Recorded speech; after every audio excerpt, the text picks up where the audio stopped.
everyone, it's Cass. Welcome back to my channel, What Cass Read. Today I'm going to bring you a video that I wasn't initially planning on making. We're also going to have Luna help us out with this video.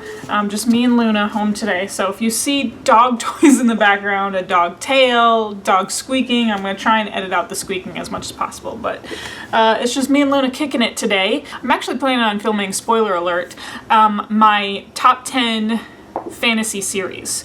I realized that, I guess over a year ago now, I filmed a video of like my favorite fantasy books, but I never talked about my favorite fantasy series.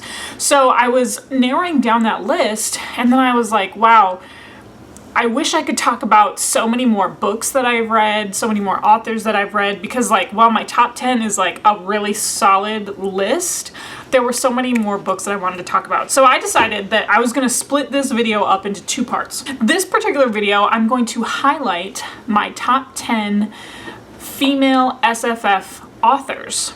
And then I will come at you with my top 10 male SFF authors, and then I will conclude with my top 10 fantasy series. So that way I can just end up talking about some more books and some more of my favorite authors if they didn't make it into that top 10 fantasy series. Okay, so coming in at number 10, I have Holly Black, who is the author of the Folk of the Air trilogy. Now, if you were following along with my channel at all last year, you'll know that Holly Black, like, completely came in and knocked my socks off with this young adult trilogy that is just like, in the long term of things, is just like kind of trash romance, but a fae story and just like really good cliffhangers and all of that good stuff. Holly Black just completely surprised me, and that's why she's here at number 10. I think that Holly Black also does fae stories really well. I've read a few fae stories, and not all of them are my favorite. It's not typically a trope or a fantasy character that I will gravitate toward, but she does them really well because they're, as the title says, they're very cruel. I mean, fae stories, fairy tales, have this like fair folk aspect of it that are constantly playing tricks on people. And we walk through this world through the eyes of a mortal girl, and she is constantly on the lookout for things that can actually do her harm because she's a human walking through this world. And that's just like the kind of fae mythology that I tend to gravitate toward, and I think Holly Black does that really well. So that's why she comes in at number 10 for my favorite female SFF authors. Okay, the next female author that we want to talk about, this is R.F. Kwang, the author of The Poppy War, and I still have yet to read The Dragon Republic. That is firmly on my 2020 TBR. I reviewed this book, I think, just over a year ago as well, and Rebecca Kwang gave me own voices Asian fantasy that I had been missing. There's one other author that I really want to get to that I believe will also give me some really great own voice, there she goes, really great own voices Asian fantasy. But at the time, I had gotten a little bit burned by some Asian representation that I didn't think was done very well. And so that's why I have Rebecca Kwang to thank, because she has made it her mission with this series to talk about some of the aspects of Chinese history that don't typically get talked about, that don't typically get represented within a fantasy setting. It's very gruesome. This is a debut book, and that's why I'm really looking forward to The Dragon Republic. But I just like what she brings to the space for me as a kid who has Chinese heritage. So for me personally, that really meant a lot, and I'm really glad to talk about her in this video. My number 8 author is Susan Dennard. She is the author of the Witchland series, the first book being Truth Witch. I still have to catch up on Blood Witch. That's the most recent book in this series, but Susan Dennard, I just like as a person, first of all. I follow her on Twitter, and she's just very, very upfront. She's very honest with her journey as a human being in also her work. So I really like following along with her and seeing what's going on with her updates, but also just the way that she puts female protagonists' friendship at the forefront of this whole series. If you want a book series that, yes, there's romance in here, but the main relationship that we always come back to, that I constantly root for, is Safi and Azult, who are two main female characters, best friends, kicking ass and taking names. I would read a whole origin story of those two. So Susan Dennard, if you're watching, I'd really, really like that. But yeah, a really, really, really cool political magical world with all these different types of powers. So yeah, if you haven't followed along and started on the Witchland series, this is also your reminder that Truth Witch is the first book. That's where you would start. All right, speaking of own voices, Asian fantasy that I feel like was written just for me. Author number 7 that we have to talk about is Fonda Lee, the author of the Greenbone Saga. This is book number 1, Jade City. Book number 2 is Jade War. There's Luna. You love this book too. Here's her alligator. We love alligator. Dragon is her favorite, but dragon squeaks, and so I want her to play with this one. There you go. There you go. Now, I am going to be talking about this book, I feel like, all year long. This was my very first 5-star read of 2020. It's going to be very hard-pressed for me to find another female author who did for me what Fonda Lee has done, and that is literally write a book for me. I feel like everything about this book was written for me. She is a Kung Fu and Karate black belt. I am a martial artist myself. I'm a black belt in Taekwondo, and I do Brazilian Jiu-Jitsu. This is Asian urban fantasy, which we don't typically get, but it follows like Chinese organized crime, but with jade magic. And the family dynamics in here, the martial arts aspects in here, the magic, all of that stuff in here, I feel like was a book definitely written for me. And I'm really excited to have a female author who also did that for me. You know what I mean? So anyways, follow along with Jade City and the Greenbone Saga if you haven't already. If you like any of those things, if you like urban fantasy, this is also like a really awesome take because it's more Asian organized crime inspired. Totally awesome.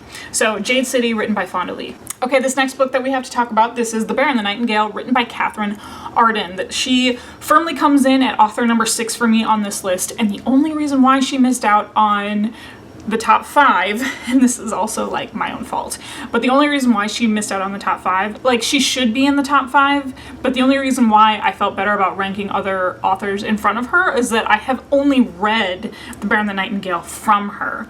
I am currently in the process of working on The Girl in the Tower, which was my January Wheel of TBR YouTube poll winner. So thank you to everyone who voted. So I'm going to be reading The Girl in the Tower this month. And then The Winter of the Witch is on my challenge for myself to read all of the Goodreads choice fantasy authors. So all that is to say, I think she's incredible with what she did with this debut, with this fantasy novel, bringing in Russian folklore, how she incorporated magic into this book. It was just like magic was a part of life and not like something that we had to learn. It was just understood that magic was there, and that was heavily that folklore influence. So yeah, when I read more of her books, then you can expect to see her climb up the ranks for some of my favorite female SFF authors. All right, so my number 5 author is Naomi Novik. I've only read 2 of her works. So the first one is Uprooted. This is a standalone fairy tale retelling. And then we have Spinning Silver, which I absolutely adored. It was one of my favorite books of 2018. And I haven't read her Temeraire series. There's just so many books, so little time. Oh, Luna. Where's your bun? Do you want your bun? Want your bun? Okay, go get your bun. So Naomi Novik's writing and the way that she treats these fairy tale retellings really works for me. I don't typically gravitate toward fairy tale retellings. That's just a thing that I don't typically look for in my fantasy stories, but these ones are really fresh. So this is supposed to be a Beauty and the Beast retelling, which, hello, we have 1,000 Beauty and the Beast retellings. Spinning Silver takes on the Rumpelstiltskin for a standalone fantasy. It, for me, worked really well. I feel like I got great magic in this one, great magic in the next one. There's all sorts of this, like, the way she kind of like incorporates like alternate dimension magic without giving away too many spoilers, but I feel like she does that really, really well. And to like infuse that into a fairy tale, it makes sense. Of course it makes sense that we'd have these like alternate dimensions kind of thing, but not like in a sci-fi alternate dimension. If you've read these, you should know what I'm talking about. But anyways, Naomi Novik comes in at my number 5 favorite female SFF author. Coming in at number 4, a strong number 4, is Laini Taylor, the author of Strange the Dreamer duology, so Strange the Dreamer and Muse of Nightmares. She also has the Daughter of Smoke and Bone trilogy, which I still haven't read yet. Again, there's just lots of things that I want to read. But this was my favorite book that I read in 2019. The whole duology I feel like I should talk about as being the favorite of 2019, because this was just prosy fantasy language that I just don't get often enough. And the best part about it is that it didn't annoy me, because sometimes I can get like that flowery writing that it's like doing that for the sake of being flowery, but not for the sake of the story. And because this is a story about dreamers and people connecting through dreams, whether it be like a dream they've had since childhood or actual dreams that they're having, that kind of writing worked so well. So I'm kind of kicking myself for putting off the Daughter of Smoke and Bone trilogy for as long as I have. I'm glad that Laini Taylor is here to stay. I'd really like to see her write an adult book, but if she doesn't, if she only sticks to YA, this is enough for me. So I have to include Jessica Townsend. She comes in at number 3. This is Nevermore, The Trials of Morrigan Crow, and then we have Wondersmith, The Calling of Morrigan Crow. This is a middle grade series that I cannot get enough of. Hollowpox is safely my most anticipated 2020 release. That's the 3rd book in this series. For these being middle grade, I don't think Jessica Townsend writes with just a young audience in mind. I think she writes with everybody in mind. This is, at its core, a story about a young girl trying to find belonging. This young girl who is on the outside looking in oftentimes. Oh gosh, the relationship that she has with her benefactor Jupiter North is one of my favorites. I get so emotional when I think about this book, when I think about Wondersmith. So I just think she knows how to write those moments so well. Yeah, I'm really glad that Jessica Townsend is here to stay in the SFF world.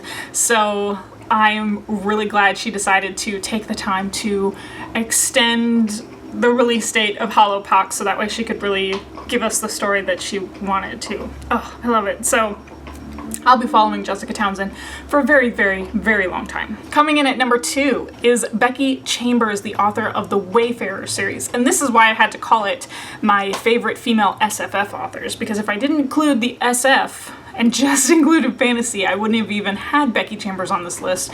But Becky Chambers absolutely deserves to be in my favorite authors list. I think what you're gonna find with my top female authors video is this theme of how they approach characters.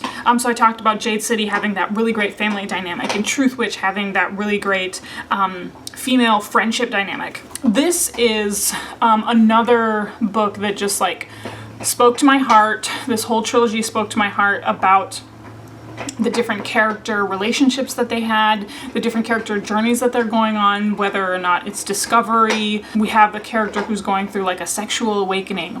We have different characters who are trying to find the meaning of what it means to be human.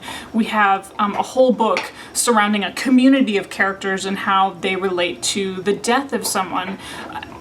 She touches all of these different topics within one trilogy, and she absolutely is my number 2 favorite SFF female author. She will also be among my favorite SFF authors. It doesn't have to be male or female. She's definitely in the top because of what she can do with her characters. But I think you all know who is at my number 1. And that is, of course, my queen, Robin Hobb, the author of the entire Realm of the Elderlings series. I am working on finishing the entire 16-book series this year. It's been like a 3-year journey of mine to read all of these books because she can destroy characters and build them up like none other. Rips my heart out every single time. The main character that we follow, Fitzchivalry, throughout his whole life, there's so many ups and down moments that I'm like, I root for this guy unlike any other character in fiction. Like, I've never rooted so hard for a fictional character the way that I root for Fitz. All the things that she does to him. But also, if we're talking about just like casts of characters, we have the Live Ship Traders trilogy where she took a spoiled young girl and just gave her this beautiful character arc, one of the best character arcs that I've ever encountered. I'm not going to say who it is, but if you know, you know. And then we had the Rainwild Chronicles, where we have this younger cast of characters who all come together in this journey of like branching out on their own. So there's so many different stages of life that she covers in this entire series, and there's just too many characters to mention, but that is why she is my number one. She is my queen. She's my favorite author of all time, Robin Hobb. Thank you so much for bearing with me while I am watching my dog, but also as we go through my lists. So like I said, this list covers my top 10 female SFF authors. I'm gonna do a video on my top 10 male SFF authors, and then I will have my whole top 10 favorite fantasy series. I just wanted a chance to talk about more books that I probably wouldn't have gotten a chance to talk about if they were not included in that top 10 fantasy series. So again, thank you so much for dealing with, can you see her back there? Yeah, she's going to town. So thank you so much for dealing with that as well. Follow me on my social media. I'm on Instagram and Twitter. It's at whatcassread, same as this channel. If you're new here, I'd love for you to click that subscribe button. It helps me out so much. And of course, you know how these videos end. I'll talk to you later. Bye.